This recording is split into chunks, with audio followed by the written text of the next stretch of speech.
আচ্ছা, একটা জিনিস দেখাই। ठीक है। কাল রাতে আলু সেদ্ধ ভাত হয়েছিল, আমার বর সবার শেষে খেয়েছে। अच्छा, তো আমার আর মেয়ের খাওয়া হয়ে গেছিল।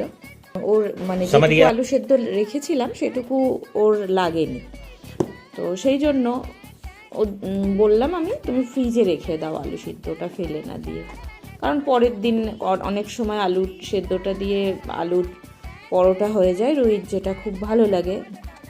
সকালে আজকে রুহিকে পনির পরোটা করে দিয়েছি, সেই জন্য আলুটা দেখলাম না কোথাও ফ্রিজে, ভাবলাম হয়তো মনে হয় খেয়ে নিয়েছে। তো যাই হোক, এখন রুহি এই যে মিষ্টিটা খাবে বলে ফ্রিজ থেকে মিষ্টি বার করে এনেছে। তো আমি একটা এখানে রেখেছিলাম, আর একটা আমি এখানে রেখেছিলাম।